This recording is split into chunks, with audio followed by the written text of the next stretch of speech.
The red warning light vanished from Luca's phone while his jet was still climbing over Manhattan. I watched the encrypted message erase itself, leaving only my reflection in the black glass. Loosened tie, sleepless eyes, one hand tightening around a crystal tumbler. The bourbon smelled of smoke and orange peel. Beneath my shoes, the cabin floor vibrated with the engine's steady hum. 6 words remained in my mind. Someone inside the house had betrayed me. Turn the plane around, I told the pilot. He glanced back through the open cockpit door. Mr. Moretti, Chicago is expecting you in 2 hours. I set the untouched glass on the walnut table. Chicago can wait. My security chief called before we landed. I let it ring until silence returned to the cabin. If the suspicion was wrong, I would lose a contract worth millions. If it was right, warning my own men would give the traitor time to clean every fingerprint from my home. At 12:17 a.m., I left the private terminal through a service exit and took the keys to a charcoal gray sedan reserved under another name. No driver, no escort, no call to the household staff. The leather seat was cold against my back, and the steering wheel carried the faint chemical smell of fresh polish. I drove north with the city lights shrinking in the mirror, trading glass towers for dark woods and narrow roads bordered by stone walls. Every mile stripped away another layer of protection I had spent 20 years building. By the time the Moretti estate appeared beyond the trees, I had made myself vulnerable by choice. The mansion stood nearly black behind its iron fence. No lamps burned in the east wing. No guard crossed the floodlit courtyard. Even the cameras above the gate remained fixed at their usual angles, their tiny red indicators blinking as if nothing had changed. I stopped 50 yards from the entrance and killed the engine. The sudden quiet pressed against the windows. Somewhere among the pines, an owl called once. I stepped out, and the night air carried wet earth, clipped hedges, and the metallic scent of the fence after rain. Gravel shifted beneath my shoes as I approached the security panel. The gate should have recognized my car and opened automatically. It did not move. I entered my private code. The keypad flashed green, but the iron leaves remained locked in place. Then I saw the narrow maintenance box mounted behind the left pillar. Its steel cover was hanging open. A thin black cable had been pulled free, and the manual release lever stood lowered. Someone had not hacked the estate from the road. Someone had walked up from inside, opened the box with a household key, disabled the motor, and dragged the gate apart by hand. I touched the lever. The metal was still warm. Behind me, the empty sedan ticked as its engine cooled. Ahead, the driveway curved toward the silent house, its pale stone briefly visible beneath the sweeping security lights. I drew my pistol, eased through the opening, and pushed the gate back exactly as I had found it. Whoever had opened it might still be on the grounds. But the footprints pressed into the wet gravel did not lead away from the mansion. They led toward it. Cold rain whispered against the mansion's limestone walls, but inside, the air held the unnatural stillness of a sealed crypt. Luca entered through the service corridor and closed the door without letting the latch click. The marble beneath his shoes was cold enough to penetrate the leather soles. No lamps burned. No staff crossed the hall. Even the grandfather clock had been stopped, its brass pendulum hanging motionless behind dusty glass. Then a woman's voice drifted through the darkness. Soft, wordless, almost swallowed by the rain. Luca raised his pistol and followed the sound past the kitchen, where the smell of chicken broth and rosemary lingered in the warm air. 6 ceramic bowls stood beside the sink. None belonged to the estate's matching dinner service. One was painted with yellow stars. Another had a chipped blue rim and a child-sized spoon resting inside it. Steam still curled from the last 2 bowls. A drop of broth slid down one side and darkened the folded towel beneath it. Someone had eaten here minutes earlier. Beside the pantry door, 3 pairs of muddy shoes had been arranged on newspaper, 2 women's pairs and a pair of red sneakers small enough for a first grader. Luca crouched and pressed 2 fingers to the nearest print. Wet soil. Fresh. The tracks continued across the polished floor, passed beneath the carved archway, and disappeared into the west wing. That wing had remained untouched for 12 years. Nobody entered it. Nobody questioned why. The singing stopped. Luca froze beside a bronze statue, listening as the house answered with the faint hiss of its heating system. Then came another sound, fabric dragging softly over wood. He advanced into the west corridor. A wool blanket lay folded beneath the window, cheap gray material against imported walnut paneling. Farther on, another blanket had been tucked around a sleeping shape on a narrow bench. Luca could see only a small hand curled near the edge and the frayed cuff of a child's sweater. He lowered the muzzle of his pistol. The child breathed evenly, undisturbed. On the floor nearby sat a canvas medical bag Luca recognized from the servants' quarters. Elena's initials had been stitched into its handle with white thread. A trail of objects marked her passage deeper into the forbidden wing. A damp scarf, an empty medicine bottle, a wooden tray holding 3 bowls of soup. Each bowl remained warm. Each spoon had been wiped clean and placed carefully across the rim. Luca moved past them without making a sound, but the order of the house had already shifted beneath him. Someone had used his kitchen, crossed his locked corridor, and brought children into rooms where even his closest men were forbidden to stand. At the corridor's end, amber light leaked beneath the double doors of the ballroom. The old brass chain that had sealed them for 12 years lay coiled on the carpet. Its padlock had not been broken. It had been opened with a key. Elena's voice rose again from the other side, steady and low, carrying the melody Luca's mother used to sing when thunder shook the windows. His grip tightened. The door handles turned slowly from within. The song ceased. Luca stepped from the shadows and leveled his pistol as the doors began to separate. Whatever Elena had hidden inside had already taken possession of the one room he had ordered the world to forget. The left ballroom door drifted inward on silent hinges, releasing a wave of candle heat, antiseptic, and steaming broth into the cold corridor. A small figure appeared in the gap first, a girl clutching a threadbare rabbit against her chest. Luca lowered his pistol an inch. Then Elena pulled the child behind her and stepped into the line of fire. "Put it down," she said. The words were quiet, but every whisper inside the room stopped. Luca pushed through the doorway with his shoulder, gun still raised, and the sight beyond it stripped the command from his tongue. The ballroom had once been preserved like a tomb. His mother's ivory curtains still framed the tall windows. Her black piano remained beneath its linen cover. 12 years of dust had protected the parquet floor from every living footprint. Now mattresses stretched beneath the crystal chandeliers. Laundry hung between marble columns. 6 women sat against the mirrored wall, some holding toddlers, others gripping paper cups of soup with bruised knuckles. 2 older children slept under his mother's velvet drapes, their wet shoes arranged neatly beside them. Elena had not desecrated the room. She had made it breathe again. Candlelight trembled across frightened faces as Luca entered, and a woman near the piano flinched at the Moretti crest on his ring. Another covered her son's mouth before he could cry. Luca's pistol sank toward the floor. "Who are they?" Elena crossed to a folding table crowded with medicine bottles and maps. Her medical bag stood open beside a stack of bus tickets, burner phones, and photographs sealed inside clear plastic. "Women who were promised restaurant jobs, hotel work, housekeeping," she said. "Their passports were taken when they arrived. Their children were used to keep them obedient." Luca's jaw tightened. "By whom?" No one answered.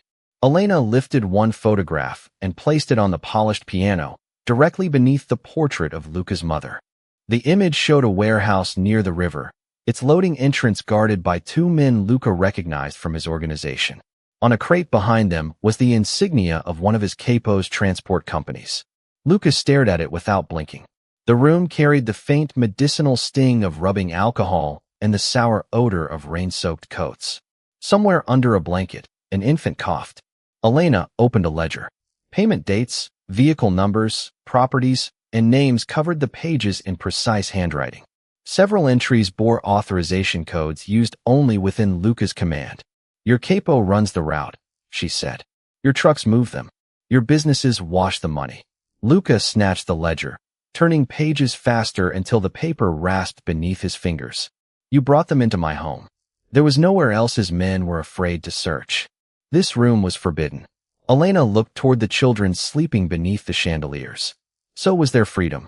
The sentence landed harder than an accusation. Luca set the gun on the piano, but his hand remained beside it. One movement could summon armed men, empty the ballroom, and restore the mansion's old silence before sunrise. Instead, he looked at the woman nearest him.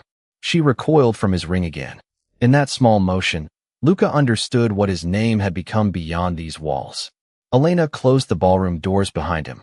The brass latch slid into place with a heavy click. Then she removed the household key from her pocket and held it tightly in her fist. "Now you know what is inside your empire," she said.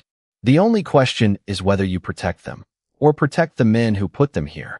The brass key pressed a red crescent into Elena's palm while rain whispered against the ballroom windows. Beneath the stale perfume of dust and furniture wax, steam from the soup carried the faint smell of garlic through the cold room. Luca moved away from the piano, leaving his pistol untouched on its black lacquered surface. "Wake them," he said. "Everyone leaves before dawn." Elena did not move. One of the women tightened a blanket around her child. Across the ballroom, an old clock gave a single metallic tick, though its hands had been stopped for 12 years. Luca's voice hardened. "The trucks can take them beyond the county line. This room will be restored. By sunrise, none of this can exist." "You mean none of this can be seen?" Elena crossed to the double doors and turned the key in the lock. The bolt entered the frame with a dense iron thud. Then she slipped the key into her apron pocket and stood between Luca and the only visible exit. No trembling, no lowered eyes. "Open the doors," Luca said. "No." The word was quiet enough that the rain nearly swallowed it. Luca stared at her. Men with guns had obeyed him across crowded docks and marble courtrooms. Business owners had surrendered buildings after hearing his name spoken once. Yet Elena, wearing a faded gray uniform with soup dried on one cuff, had refused him beneath his own roof. "You brought fugitives onto my property," he said. "If my enemies discover them here, every person in this room becomes leverage. If your men take them, they become merchandise again." A child shifted beneath a wool blanket, and a cheap mattress creaked against the parquet floor. Luca glanced toward the windows, measuring the darkness beyond them, the distance to the security panel, the number of commands required to restore control. Elena reached beneath a stack of folded towels. When her hand emerged, she held the trafficking ledger sealed inside a clear plastic bag. She did not offer it to him this time. She tucked it against her ribs. "That book contains dates, truck numbers, payments, and names," she said. "Copies exist." Luca's jaw tightened. "Where?" "Somewhere your ring cannot open a door." The insult was not in her voice. That made it sharper. "If you unlock this room and surrender the ledger," Luca said, "I can keep you employed. I can arrange money. Protection." Elena pulled the household key from her pocket, held it beside the ledger, and backed toward the women. "You still think this is a negotiation over my job?" Her eyes remained level with his. "Send these families back, and I walk into the nearest police station with everything. Your capo's records. The Moretti truck manifests. Every payment made under your name." The air seemed to contract around the chandeliers. Luca could have crossed the floor and taken both objects from her. Instead, his hand remained open at his side. Force would recover the key, but not the copies. Silence would protect his empire, but only by feeding frightened children back into it. Elena had removed obedience from the room and replaced it with consequence. Then, beyond the locked ballroom doors, tires rolled over the wet gravel drive. White beams swept across the tall windows, cutting through the darkness in slow, searching bars. More than one vehicle. Elena's fingers tightened around the ledger. Luca turned toward the approaching light as engines idled outside his house. Whoever had come before dawn expected him to choose quickly. Headlights swept across the ballroom ceiling, whitening the chandeliers before sliding away. Outside, doors slammed in the rain, followed by the clipped murmur of men spreading across the gravel drive. Luca lowered his pistol and looked at Elena. "Keep everyone away from the windows." Her grip remained tight around the ledger.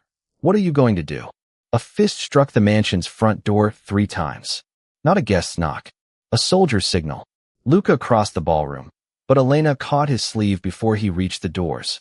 The wool of his coat was cold beneath her fingers. "If you let them search this house, those children disappear." Luca glanced at the sleeping figures beneath the cheap blankets. Then he removed her hand gently. "Lock this after me." The key turned behind him as he entered the west corridor alone. Every step carried him farther from the rules that had kept him alive. At the foyer, rainwater glistened beneath the doors. Luca opened them to find 4 black SUVs idling under the stone portico, exhaust curling through the white beams. 8 armed men waited outside, their coats dark with rain. The man nearest the steps inclined his head. We heard the estate's gate was opened manually. The capo ordered us to secure the property. Lucas stood between them and the warm darkness of the house. There's nothing here. The man's gaze shifted past his shoulder. From deep inside came the faint scrape of furniture against wood. His hand moved toward his radio. Then you won't mind if we check. Lucas stepped down onto the wet stone and pulled the front doors shut behind him. I do mind. Rain tapped against his collar. Nobody moved. These men had obeyed him for years, yet tonight they had arrived on another man's command. Lucas studied their spacing, the running engines, the empty rear seats prepared to carry more passengers away than they had brought. A shipment was compromised near the river warehouses, he said. If someone opened this gate, it was meant to draw us here while the trucks were hit. The nearest man frowned. We received no report. You're receiving it now. Luca took out his phone, opened a route map, and marked an abandoned Moretti depot 8 miles east. Search that building. Every room, every vehicle. The capo told us to remain here. The words hung beneath the portico, sharper than the rain. Luca walked to the lead SUV and opened the driver's door. Then call him and explain why you refused a direct order from me. The man's jaw tightened. After a long beat, he signaled the others. Engines rose one by one. Luca slid behind the wheel, the leather cold and damp beneath his hands, and led the convoy away from the mansion. In his mirror, the estate receded into darkness, Elena and the families still hidden inside. He had protected them without taking her key or ledger, but the lie had a shape now, and someone would measure it. For miles down the wooded road, the radio on the dashboard crackled. The capo's voice filled the SUV, calm and precise. Turn around, Luca. One of the ballroom windows just lit up. Luca's fingers tightened on the wheel. Behind him, the convoy began slowing. Cold rain hammered the windshield as the convoy crawled along the wooded road, brake lights bleeding red across the wet asphalt. Luca lifted the radio. The light was mine. I left an office lamp burning. Static hissed. There is no office in that ballroom, the capo replied. Luca's gaze settled on the SUVs bunching behind him. And there is no reason for you to know which rooms I enter. A silence followed, thin and dangerous. Then Luca accelerated toward the abandoned depot, forcing the convoy to follow or openly defy him. 30 minutes later, after ordering the men to search empty warehouses that smelled of rust and standing water, he abandoned the SUV beside a loading dock and slipped through a maintenance gate. By the time the capo discovered the deception, Luca was driving an unmarked sedan back through the rain. The mansion was silent when he entered through the kitchen. Candlelight trembled beneath the ballroom doors, and the air carried boiled potatoes, damp wool, and antiseptic. Elena unlocked the door only after hearing Luca's voice. She looked past him first. They're not here, he said. Not yet. Instead of thanking him, Elena crossed to a cabinet and removed a dented metal cash box. Her sleeves were rolled above her wrists, exposing small bruises from carrying supplies. She placed the box on a marble table and opened it. Bus tickets lay beside prepaid phones, forged identification papers, and several pharmacy receipts. Beneath them sat an envelope bearing the name of a Chicago oncology clinic. Luca picked it up. The appointment date had passed 6 weeks earlier. A red stamp crossed the payment form. Cancelled. What is this? Elena took the envelope from his hand and laid it flat. My treatment deposit. Her voice stayed low so the sleeping children would not wake. It paid for 2 drivers, 6 tickets, medicine, and 3 nights in a motel. Luca glanced toward the mattresses beneath his mother's chandeliers. A woman slept with one arm curled around an infant. Near the fireplace, a little boy clutched a wool coat as if it were armor. You used all of it? Every dollar. Elena opened her handbag and removed the ledger, a flash drive, and a sealed packet of photographs. She pushed them across the marble. Names, routes, truck numbers, payments. Everything I could copy. If you give me these, you lose your leverage. I know. And when this house is searched, I lose my job. If they arrest me for hiding them, I lose my freedom. If I miss another appointment, her fingers rested briefly over her ribs. That choice may already be gone. Luca slid the evidence back toward her, but Elena pressed her palm over it. The gesture stopped him more effectively than a weapon. No, she said. You took the first risk.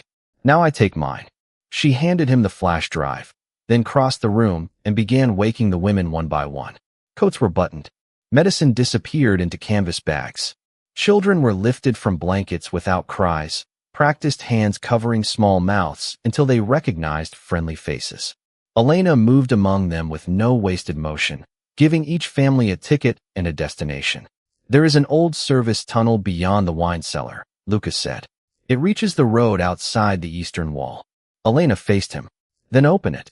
Luca removed a brass key from his ring and placed it in her hand. She closed her fingers around it, accepting not safety but responsibility. The children leave the city tonight, she said. I stay until the last one is through. From the cash box, she removed one final document and held it against Luca's chest. A folded intake record bearing a child's photograph and a surname he knew too well. Read that after they're moving, Elena whispered. Beyond the walls, an engine turned onto the estate road. This time, only one set of headlights approached. Elena kept her hand on the document. Decide quickly, Luca. There may not be enough road left for another lie. The intake photograph shook beneath the amber tunnel light, its paper rasping against Luca's thumb while the approaching engine climbed the estate road. Beyond the wine cellar, children shuffled into coats, wool-brushed stone, soup and damp earth mingling with the mineral chill of the passage. Luca unfolded the record. The surname struck first. Moretti. Then the father's name stopped his breath. Marco Moretti. A little girl stood beside Elena near the tunnel entrance, clutching a cloth rabbit by one torn ear. Dark curls framed her narrow face, but the eyes belonged to Luca's younger brother, the same gray-green eyes that had once stared across a warehouse floor and insisted he was innocent. Her name is Sophia, Elena said. She's 8. Luca looked from the photograph to the child. Marco had no daughter. Elena crossed the ballroom and placed a thin red folder on the dusty piano. That is what your capo needed you to believe. Luca opened it beneath a chandelier veiled in white sheets. Inside were copies of Marco's letters, freight manifests marked with Moretti company numbers, and dates matching the trafficking ledger now tucked inside Luca's coat. Marco had tracked women through warehouses, restaurants, and trucking depots controlled by the capo. He had hidden Sophia and her mother before arranging to deliver the records to federal investigators. The supposed betrayal had been manufactured from altered payment sheets and intercepted messages. Luca reached the final page. Marco's handwriting cut across it in black ink.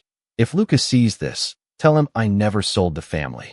I was trying to stop what we became. The paper lowered until it touched the polished wood. 12 years earlier, Luca had refused Marco a second hearing. He had trusted a capo who spoke calmly, produced neat accounts, and called mercy weakness. Luca had given the order himself. No rival had deceived his hand. No stranger could carry that guilt for him. A dull metallic click sounded below as Elena opened the service gate. Cold air rolled through the passage, stirring the ballroom curtains and exposing pale rectangles where family portraits had once hung. Sophia approached Luca without speaking. From beneath her sweater, she drew a silver St. Christopher medal and laid it in his palm. One edge was dented. Luca had given it to Marco on his 16th birthday. His fingers closed around it, but Sophia did not release the chain. My father said his brother would help us if he knew the truth. Her voice was barely louder than the idling vehicle outside. Luca lowered himself until they stood eye to eye. Gunmetal pressed against his ribs beneath his coat. The child's rabbit brushed his knee. Your father told the truth, he said, and I punished him for it. Sophia studied his face, then released the medal. Behind her, Elena moved the first family into the tunnel. She did not comfort Luca or soften what the documents had proved. Instead, she put the brass key back into his hand. Knowing changes nothing unless you act before that car reaches the courtyard. Gravel snapped beneath tires beyond the eastern wall. Luca rose and crossed to the security panel. One camera showed a lone sedan passing through the manually opened gate. The driver's silhouette wore the capo's broad-brimmed hat. Luca disabled the interior locks, opened the armory cabinet, and removed not a weapon, but the encrypted phone containing every Moretti command channel. Then he handed Elena the tunnel key again. Take Sophia. Take everyone. What are you going to do? Luca looked at Marco's handwriting, then at the black sedan sliding through the bare trees. Call every man who still answers to my name. Elena's eyes held steady. To protect your empire? Luca crushed the old execution order in his fist and let it fall beside the evidence. To end the lie that built it. Outside, the sedan stopped at the front steps. A door opened. Luca activated the command channel and issued a summons no Moretti soldier could ignore. Every crew, every lieutenant, every witness to his authority was to report to the ballroom before sunrise. The capo had come expecting one frightened servant and a secret Luca would bury. Instead, Luca unlocked the mansion's front door and waited beneath the cold white light, holding his brother's medal where the approaching man could see it. "Come inside," he said as footsteps crossed the marble foyer. "You're going to tell me why Marco died." Cold air rushed through the service tunnel, carrying the smell of wet earth and rust beneath the ballroom's fading candlelight. One by one, Elena guided the women and children down the narrow stone steps, her palm braced against the damp wall whenever her strength faltered. "Stay together. No lights until we reach the woods." Sophia went last, clutching another child's hand instead of asking Elena to carry her. Above them, engines gathered across the circular drive. Black sedans rolled beneath the bare trees, tires grinding over gravel as Moretti lieutenants answered Luca's summons. By the time the ballroom doors opened, dawn was a thin gray wound behind the sealed windows. The capo stood beneath the dead chandelier, his coat still beaded with rain. Around him, armed men formed a silent semicircle, breathing cigar smoke and cold air into the room where Luca's mother had once danced. Luca placed Marco's medal on the long table. Beside it, he arranged Elena's ledger, the photographs, and the flash drive. "Marco betrayed us," the capo said. "You gave the order yourself." "I did." Luca's admission struck harder than a denial. He connected the drive to the ballroom projector. Names, dates, truck numbers, and payments appeared across the cracked plaster wall. Moretti warehouses. Moretti routes. Missing women listed as cargo. Then Marco's reports appeared, each one addressed to Luca and intercepted before reaching him. The capo reached toward his coat. 3 lieutenants raised their weapons, not at Luca, but at him. "Take your hand out slowly," Luca said. The capo obeyed, his face drained beneath the projector's white glare. Luca removed the Moretti ring from the man's finger and set it beside Marco's medal. "You have no crew, no routes, no protection. Your authority ends here." Sirens sounded beyond the iron gates. Several men turned toward Luca, confusion tightening their grips. Federal vehicles swept into the drive, blue and red light flashing across the marble floor. The capo stared at him. "You brought them here?" Luca laid a signed confession over the ledger. It named the trafficking operation, the businesses that concealed it, and every command Luca had issued to protect an empire built on fear, including the order that killed Marco. "He framed your brother," one lieutenant said. "That confession destroys you too." "It should." Federal agents entered with weapons lowered but ready. Luca surrendered his pistol, then extended both hands. The capo began shouting about loyalty as agents restrained him, but no one in the ballroom moved to help. Luca watched the man who had hidden behind his name disappear through the doors. Then he looked toward the concealed tunnel panel. Elena had escaped with the families. The truth had escaped with them. Neither could be buried again. Steel closed around Luca's wrists with a clean metallic click. An agent informed him that his accounts were frozen, the estate seized, and every Moretti operation under federal control. Luca gave no protest. Outside, the first sunlight touched the wet steps as agents led him toward an unmarked car. Then a radio crackled behind him. The tunnel exit had been found open, but Elena and the children were no longer there. On the gravel beside the woods lay Marco's St. Christopher medal, though Luca had seen it on the ballroom table only moments before. He stopped walking. Sophia had come back. A child's voice rose from the shadow beneath the stone portico. "Uncle Luca." The federal agents turned as Sophia Moretti stepped into the pale morning light, her shoes dark with mud, Marco's St. Christopher medal clenched in one small fist. The air smelled of rain, gasoline, and clipped boxwood. Luca stood beside the unmarked car with steel around his wrists, unable to move as the 8-year-old crossed the wet gravel toward him. An agent reached for her, but Elena emerged behind her and raised an open hand. Her coat was damp from the tunnel walls. Dust streaked one cheek. "She asked me to bring her back," Elena said. Sophia stopped before Luca. From beneath her sweater, she pulled out a second chain. The same worn saint caught the sunrise.